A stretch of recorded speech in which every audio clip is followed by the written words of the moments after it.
everyone, welcome to a comic book look, your kinda sorta weekly fall operating hours. You guys, we made it. End of quarter 3, 2016. We've been doing it for a minute. It's your boy, never out of time, still fresh after all these years. No expiration date on that comic book. You have swagger. John on demand. Over here to my left is, of course, Ken, the fourth element.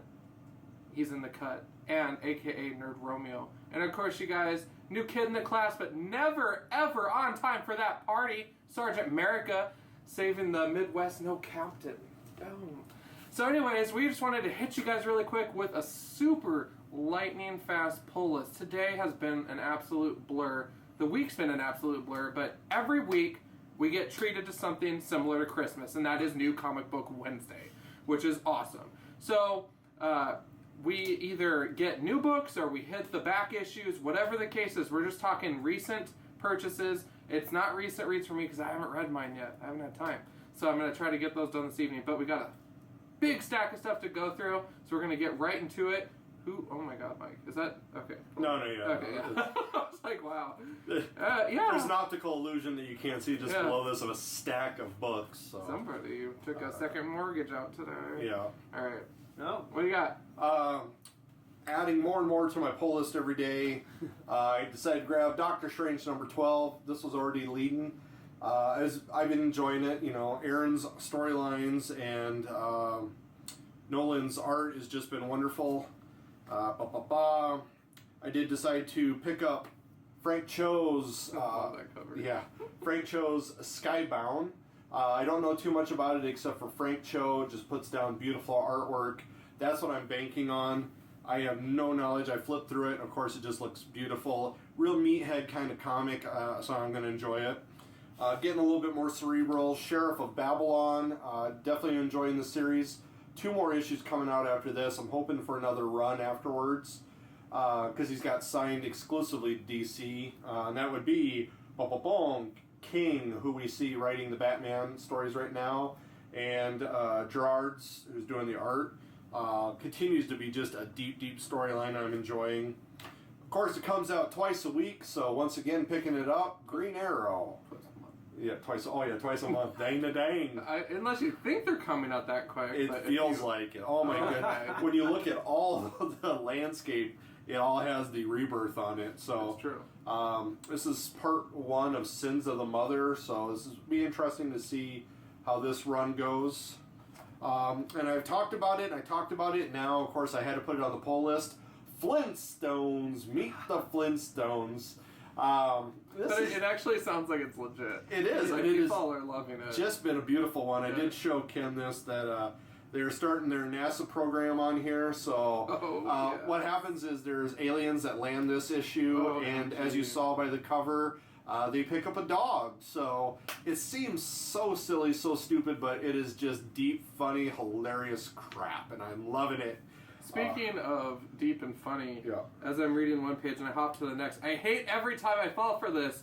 What is Batman, Doomsday, and Superman doing in this book? Yes. Because it's these dumb Snickers ads, you guys, with comic bubbles. As a reader, I'm programmed to acknowledge all thought bubbles in an issue. I think that reading the 90s or 80s around an Alpha Flight program me to be that way. But it just drives me crazy. Every single DC issue, I'm like in the middle of like new Superman in China, and all of a sudden Batman's battling Doomsday over a Snickers bar. I just want to point something out here. You know, I can see there's a bigger problem here. We've got Doomsday, Batman, and Superman. Right. Then she eats a Snickers bar, and then suddenly it's Wonder Woman. So Wonder Woman, apparently, when she gets hungry, becomes a bloodthirsty, spiny monster. Yeah. What? Well, you thought that was bad? In the middle of my Doctor Strange folds out to the multi-page, just what I need, right in the middle of the story. Yeah. It's just one of the things. Yeah, it does break up the continuity of reading when you get into that. So yeah, it just threw me off.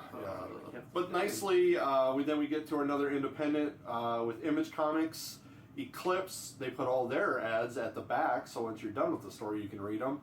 But this one, the sun is so hot it burns people's skin, so that you can only live subterraneously, and then during the day you have to have basically these NASA protected suits to go on the surface. There seems to be a little bit of conspiracy theory, so it'll be very interesting to see where this goes. It's issue 1. I'm going to pick it up and see. Boom. Boom. All right. Well, I guess I'll go next, you guys. My list is always very short and abbreviated these days. Living that Twitter lifestyle.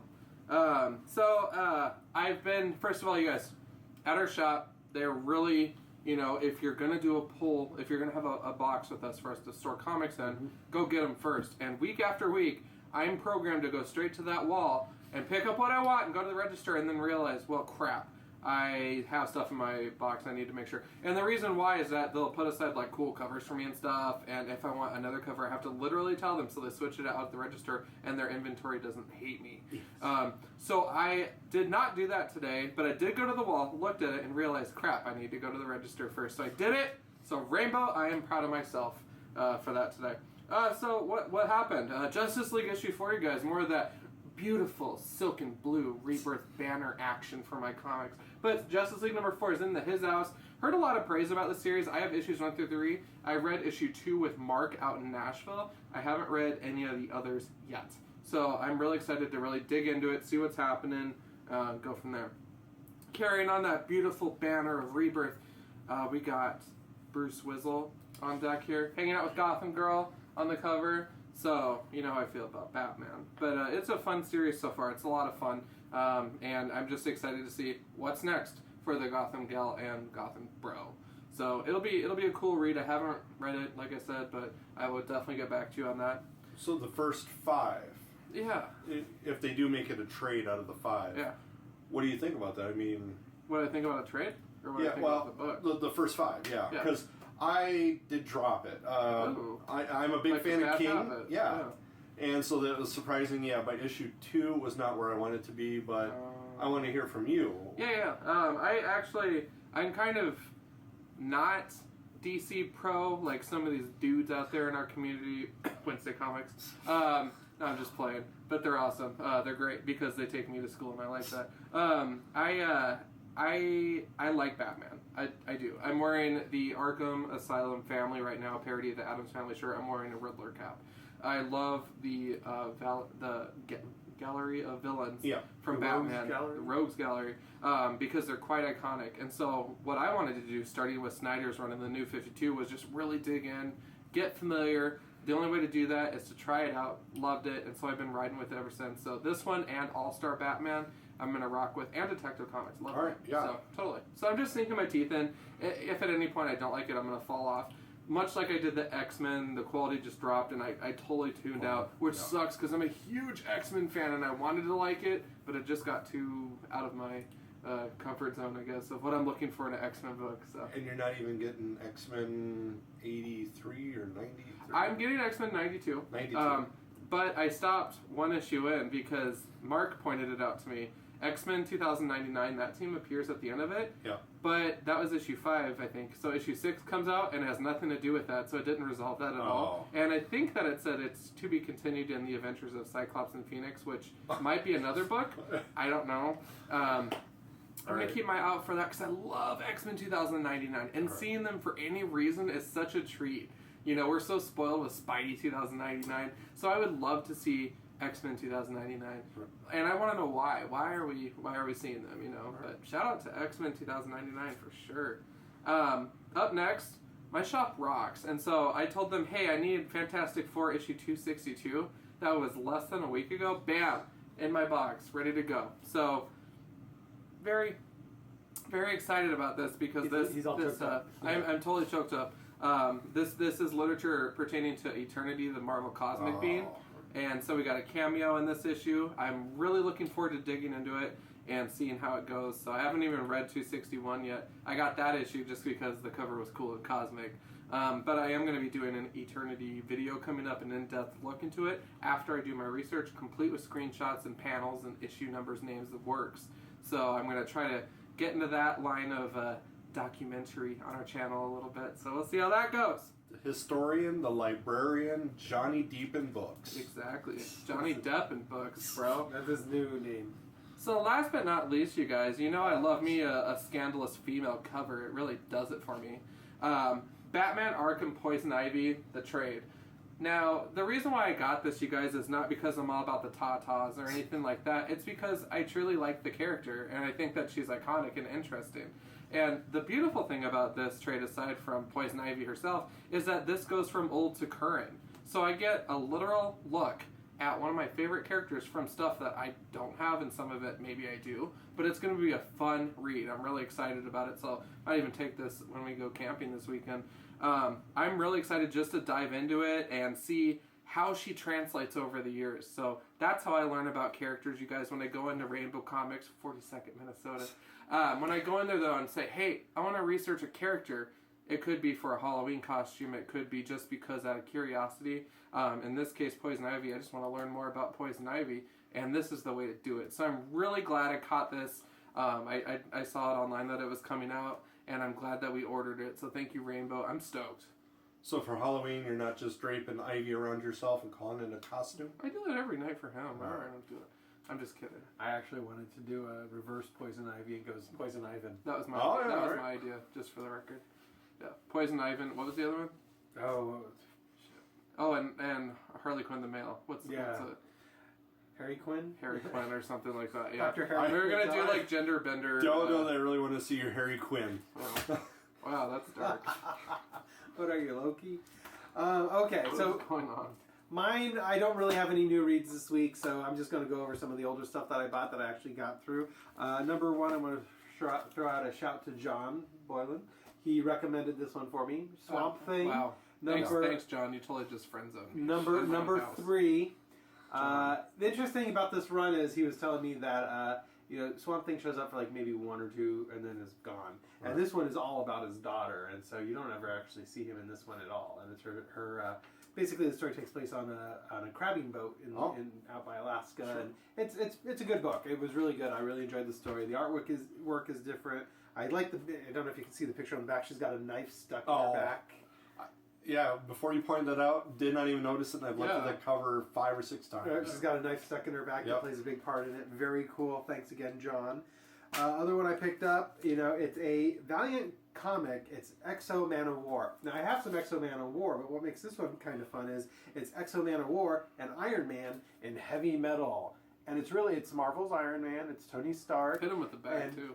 Here's the back of it. Bonus. And basically the premise is that I'm not overly familiar with the Exo Man of War's universe, but the bad guys from the Exo Man of War universe and the bad guys, Arlen Zolan and Baron Zemo, are working together to merge the universes together. And so Iron Man gets pulled into their world, and then later on, Exo Man of War gets pulled into our world, and it was fun. It was a fun read. I don't know how long, if it was like an entire run of them or what the deal was, but I got a kick out of it. I just happened to be going through the old boxes and came across it. I'm like, how often, DC, Marvel, you hear about them joining up every once in a while. I just never really heard about Valiant and Marvel. I thought that was pretty cool. Next one I haven't actually read. I got it just because I love it when real people show up in comics, and this one just screams, 80s. Oh, yeah. It's Reagan's Raiders, All Our Boys Come Home, the MIA Ransom. Well, there you go again, Nancy. Yep, you've got Ronnie on there, and it's totally 80s. You got the wrestling on the back, Hulk Hogan, Andre the Giant. 1986 year in wrestling, so that's about when this came out, 1986. So, haven't read it, flipped through it, the artwork's pretty cool. I just really like the cover, and I think that's an interesting concept. Next one, haven't read this one yet either, but got a kick out of it. You have like 100 books. I haven't actually read any of them yet. Oh, okay. So it'll go quickly. I was like, wow, this is impressive. Kitty Pryde, Agent of S.H.I.E.L.D. I just like that one because Kitty Pryde, everyone's familiar with Kitty Pryde, and I didn't realize that at one point she was actually, she'd left Excalibur and was an Agent of S.H.I.E.L.D. So it's kind of interesting that I did actually, no, I take that back. I did actually read this one. Wasn't much of a story. I don't know if I'd get the other ones. I just got this one because I just like the cover for the most part. This one, read through this one. It's kind of, I don't honestly, did Magneto always have a big M on his chest? Yeah. I honestly don't remember. Anyway, this is all presets from this comic book are being donated to family relief and recovery in Africa, and literally like every page is a different artist, different inker, different story. That's cool. There's like, I'll show you the credits page on it. It's the front page, and literally there's like 30 to 40 people listed there. Oh my god. So these are all, for each page, it tells you what page, who did what, all the way up. You know, Chris Claremont, I was going to say, Stan very Lee. Claremont run. Oh yeah, there's a couple of different ones in here. But not a bad little story. You know, it's kind of fun. Each style's a little different. You know, that kind of reminds me of the Neverending Story. Oh yeah, the Angel Gates. The Southern Oracle from the Neverending Story. But it was cool. I like the charity ones where they donate the money. I have Superheroes Against what is it, Hunger, where it's Superman and Lex Luthor feeding Africa. So that was kind of interesting. The other ones are just going to go really quick. This one we showed on the Rainbow when we did the Rainbow show. Yeah. It's the Elf and the Uncanny Melmacians. So it's an Elf comic, but they have their own spin on the X-Men. So I got that. That's just kind of fun. Not official real crossover, but kind of. Cover though. Then I was going through the beefcake section. Right. I was going through. No, it was actually fun. Right. I was going through the Thor section. I like the story. The adult section, you have to reach behind the counter Look for. Look at that, you guys. I mean, when did they catch me raising my arms in the shower like that? Really? No, I was going through the Thor section, and then I come across these two, and I'm like, these aren't Thor. It's mythical Thor Sverd, the Sword of Thor. And I got volume number 1 oh my gosh. and number 2. Apparently it's only like 3 volumes, but it's actually kind of interesting. I was flipping through them, and you can read like the people write in letters and like critique the first issue. And boy, they just rip these people apart, and they're so gracious about it. They're like, we appreciate your feedback. We're working really hard. We want to give you a great book. And they're just like, your story sucks. Your art sucks. You know, this sucks. You did this wrong. And they're like, thank you so much. We'll make it better next time. And I just love that. So I think I want to get the third one just because the third one it's Odin missing one eye, and I'm like, that's kind of cool. So I want to have the whole set, but just kind of random, independently made comics, you know, which is classic. Cool. Yeah.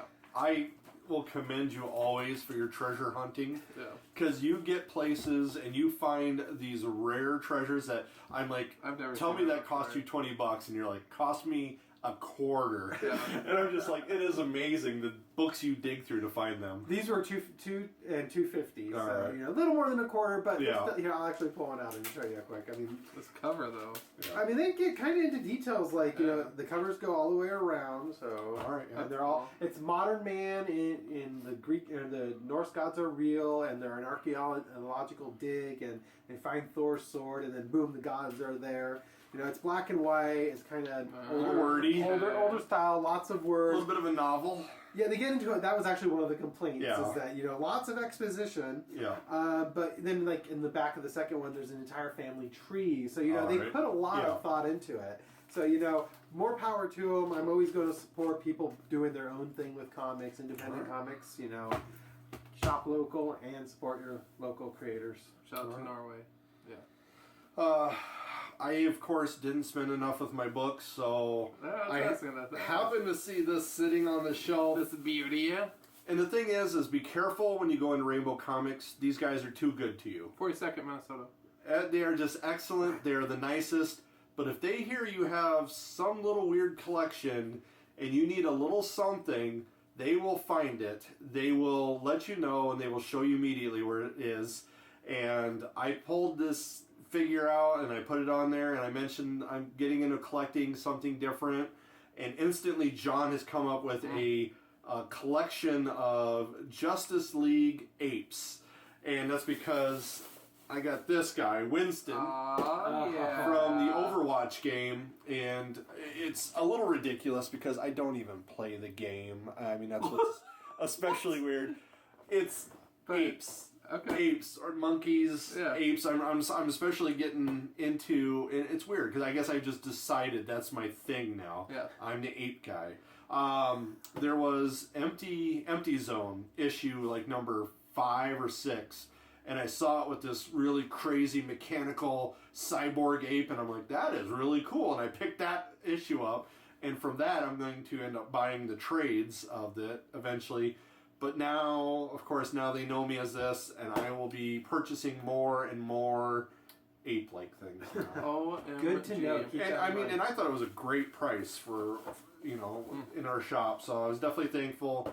Rainbow Comics for all the knickknacks and collectibles. That's the thing that always surprised me. All the beautiful collectibles, figures, and that they have. Well, I also got in trouble. So Brian from Rainbow saw I was wearing an Archer shirt today, which I might have been wearing on our previous episode that we filmed last week. But maybe today. Easter egg. No, Easter egg. So anyways, I bought the Archer. Once you go blackmail, it's a love letter game. Oh. And Brian owns it, evidently, and said, it is hilarious. You're going to love it. I will vouch for it. And I'm like, fine, I'll buy it. So we bought it. So we'll probably have to rock that out sometime. How many people do you need? I have no idea. 2 to 4 players. Oh, good. There We you should go. take it camping. Yeah. That'd be amazing. That's a great idea. We're going camping with Ken's parents. That's what a good way to bond is over an Archer love letter game. That's going to be phenomenal. Phrasing. Yeah, that will be very interesting. I'll let you guys know how that goes. So, anyways, what was I going to say? Rainbow is awesome. Not only at selling you things, but what they do is they listen, right? And they hold an intelligent conversation and say, "Oh, okay, boom." So it's not. I don't feel like I'm ever hassled or haggled into spending money or anything like that. I'm like, yeah, I'll give it a try. This is awesome and see how it goes. But we're all huge fans of our shop here. Hopefully, you guys have awesome shops out there as well. Mark, I know you do. Definitely. I definitely appreciate Rainbow for everything. I don't know about you, but every time I go in there, it's pretty much take my money. Exactly. Take it now. Oh my gosh. I don't need any support there. I usually find enough stuff to spend it on myself. Excuse me. Yeah. They definitely supply all of our habits. So. Yes. Yeah. In case you guys didn't notice, we're all getting rocked with allergies. So it's that time of the year where we go from the season of construction to winter. So we're making that transition slowly. But what's happening is Wendigo are starting to run out in the cornfields. Pollen count is higher because it's all in the air. So that results in us mortals just sneezing a ton. And soon we'll have to carry our wooden clubs around and batter Wendigo on the way to work again at usually 6 to 8 a.m. Yeah. So that's all I got, you guys. Everyone good? Excellent. Everything's good. So, quick update on the channel. We're going to hit 150 at some point, I promise. Technically, with the numbering, we should be about 175 right now. But that's okay, because we're going to make it to 150. We're going to have a sweet new intro for 150. And trust me, the channel is going in a great direction. And we are stoked to be able to continue hitting you guys with that comic book goodness, dropping those truth bombs. If you guys have any topics you want us to talk about, let us know. Facebook us, A Comic Book Look. Twitter us, @A Comic Book Look. A Comic Book Look @gmail.com. Hit us with that email. Send us those show suggestions. We really appreciate your guys' support. Gosh, I mean, we've been going 5+ years? I want to say something like that, which is crazy. So I'm excited about that in itself. But anyways, we're going to wrap it up here. You guys have an awesome week in comics. If you haven't hit your shop yet, get out there. It's a great week. And as always, you guys, keep it comics for sure, man. Boom.